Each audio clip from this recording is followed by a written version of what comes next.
آپ کو بتاؤں، نماز ایک لذت والا کام ہے، نماز ایک ذوق والا کام ہے۔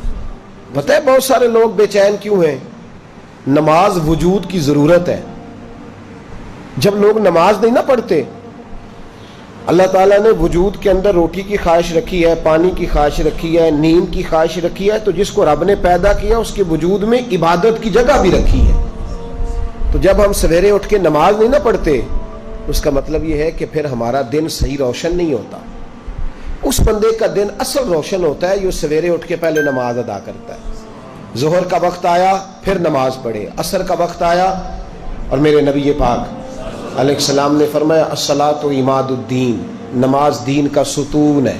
ستون کا مطلب ہوتا ہے کہ جس پر چھت کھڑی ہوتی ہے۔ تو دین کی جو عمارت ہے نا، اس کی مضبوطی کب آئے گی؟ جب آپ کو ایک بات بتاؤں، پتہ کی اس کو یاد رکھنا، بے نمازی بندہ جو ہوتا ہے نا، بے نمازی، وہ دنیا کا سب سے بڑا بے وفا ہے اور سب سے بڑا ناشکرا ہے۔ آپ اگر بے نمازی سے وفا کی توقع کریں یا شکر کی توقع کریں کہ وہ کسی کا ساتھ دے گا، تو یہ زیادتی ہے۔ اس لیے کہ جس نے رب کے ساتھ ہی وفا نہیں کی، جس نے ساری نعمتیں دینے والوں کا شکر ادا نہیں کیا، تو وہ تیرا میرا کیسے کرے گا؟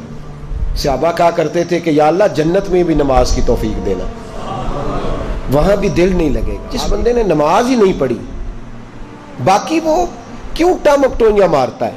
اصل روٹی ہے، روٹی ایک بندہ کھاتا نہیں، وہ سلاد بھی کھایا جاتا ہے، پانی بھی پیے جاتا ہے، چٹنی بھی استعمال کرتا ہے، تو روٹی کھا نہیں رہا، تو اس کو کوئی بندہ بھی کھانا نہیں کہے گا، کہے گا اس نے تو بس ایسے ہی۔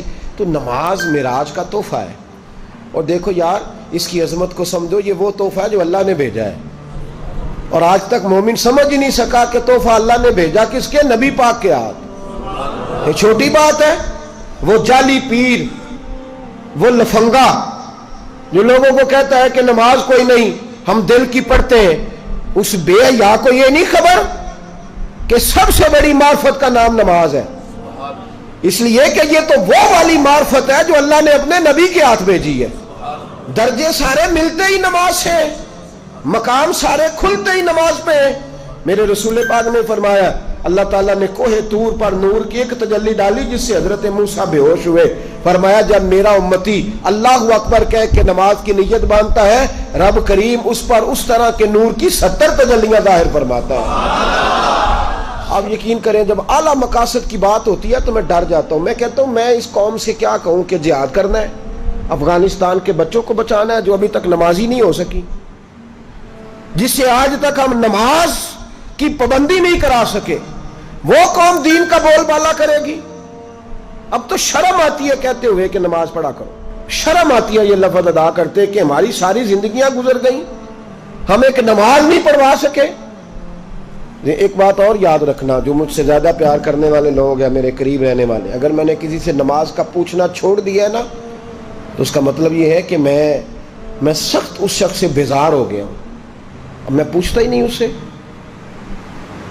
کتنا کو بندہ پوچھے؟ جب بہت سارے کام کوئی بندہ چھوڑ جاتا ہے نا، تو حضرت رومی فرمایا کرتے تھے جب تیرا کوئی محبوب تجھ پہ غصہ کرنا چھوڑ جائے تو پھر سمجھ لینا تیرا اس کا تعلق کمزور ہو گیا۔